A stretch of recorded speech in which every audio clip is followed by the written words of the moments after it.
Tengku Dewi ke suaminya Endru Andika, ya. Jadi beberapa waktu yang lalu kami pernah sampaikan gugatan sedang diproses dan mungkin akan kita daftarkan di hari Jumat minggu yang lalu.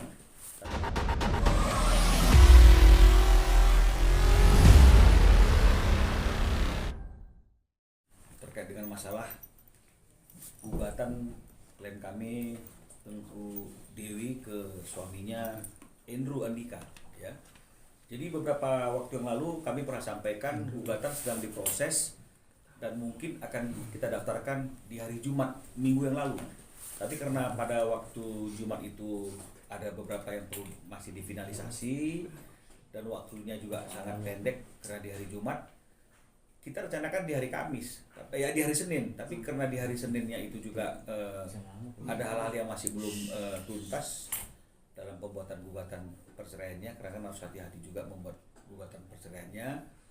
Jadi gugatan perceraian Tengku Dewi itu baru kita selesaikan hari ini, hari Kamis, dan sudah kita daftarkan by e-court, ya, online, ya, by e-court. Dan tadi itu kita lakukan pendaftarannya sekitar jam 14.36, ya.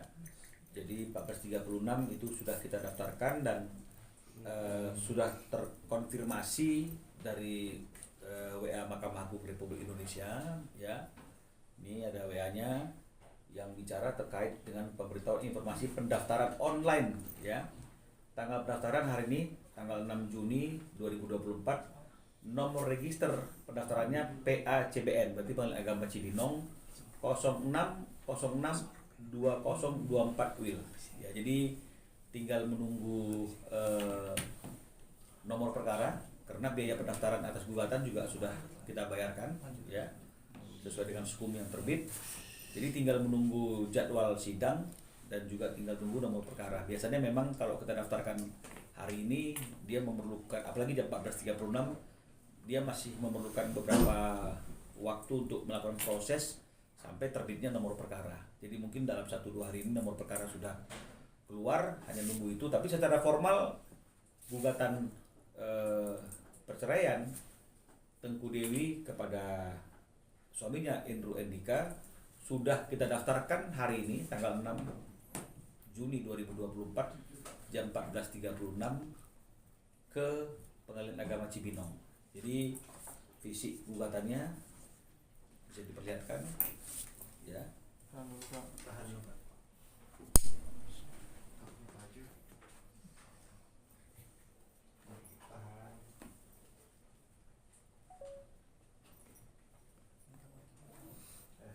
Oke.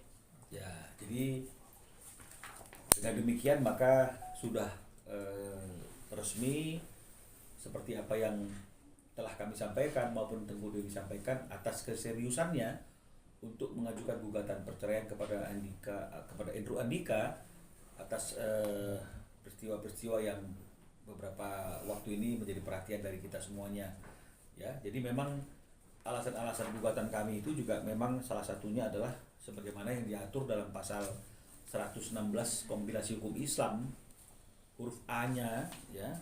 Itu memang dengan jelas diatur dalam kompilasi hukum Islam tersebut, ya. Di huruf A-nya itu dikatakan adalah perceraian dapat terjadi karena alasan atau alasan-alasan itu ada A sampai F, tapi kita ambil yang poin A-nya, yaitu salah satu pihak berbuat zina atau menjadi pemabuk, pemadat, penjudi dan lain sebagainya yang sukar disembuhkan, ya. Jadi alasannya adalah sebagaimana yang diatur dalam pasal 116 huruf A Kompilasi Hukum Islam yang menyatakan bahwa perceraian dapat terjadi karena alasan atau alasan-alasan, karena memang ada sampai F itu alasannya, jadi boleh satu atau gabungan dari berbagai macam alasan, tapi ini yang kita pakai adalah huruf A-nya yang mengatakan alasan perceraian itu karena A, salah satu pihak berbuat zina atau menjadi pemabuk, pemadat, penjudi dan lain sebagainya yang sukar disembuhkan.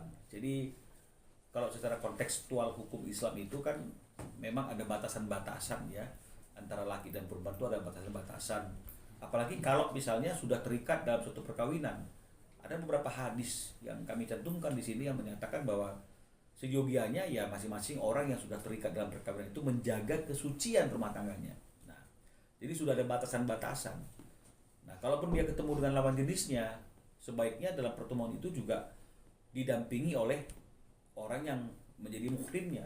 Nah, jadi kalau misalnya kemudian seperti apa yang kita ketahui bersama itu, Endro Andika ini kan dia memiliki hubungan yang tanda petik spesial dengan wanita-wanita yang bukan muhrimnya, bahkan sampai ada pengakuan dari orang tersebut kepada Teguh Dewi karena kasihan misalnya atau apapun alasannya pernah nginap di rumah itu misalnya kan ini, dan orang itu belum bersuami kalau nggak salah seperti itu ya. Jadi ini juga menjadi satu catatan yang bisa kita artikan itu suatu pelanggaran yang tidak menjaga kesucian rumah tangga, dan itu sama saja dengan perzinahan kan begitu kira-kira intinya. Jadi itulah yang menjadi alasan kami dalam gugatan perceraian ini, disertai tentu dengan beberapa dalil-dalil lain baik secara hukum maupun secara hadis.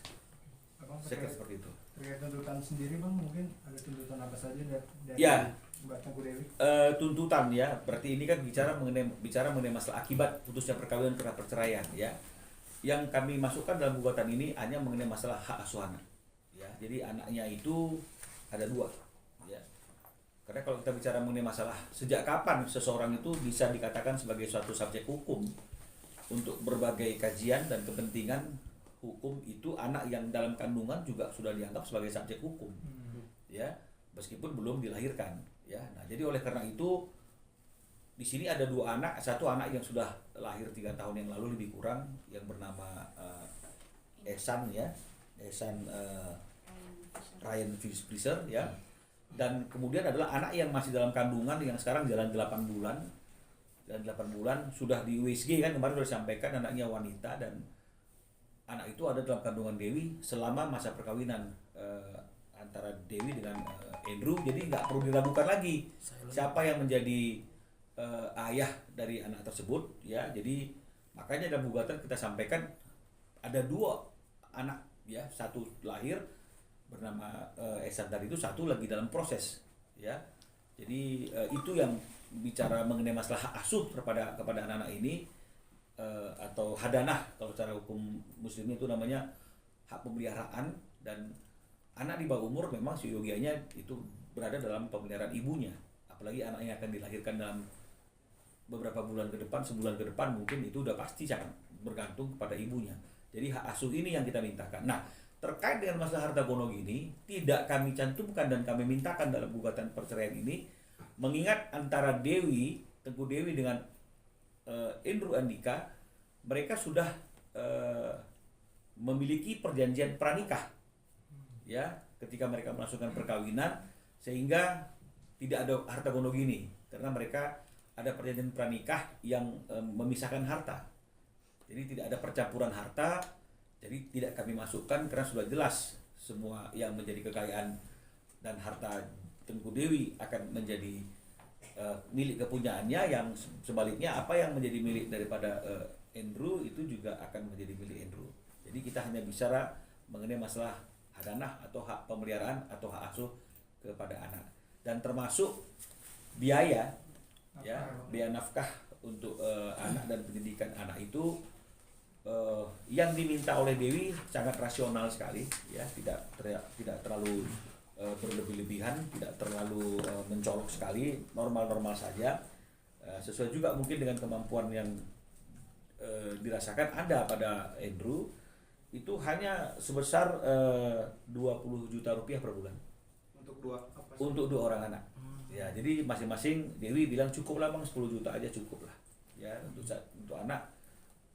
Berarti ada 2 anak maka 20 juta ya. Tapi ini formalnya, tapi saya yakin namanya seorang ayah pasti tidak akan membatasi apa yang diperlukan oleh anak, pasti tidak akan dibatasi dengan apa yang menjadi putusan formal. Tapi paling tidak dalam gugatan ini ketika dicantumkan, Dewi mencantumkan senilai 20 juta itu 10 juta lah untuk 1 anak, dan saya rasa ini sangat wajar sekali ya, tidak terlalu mencolok sekali ya. Abang terkait harta bawaan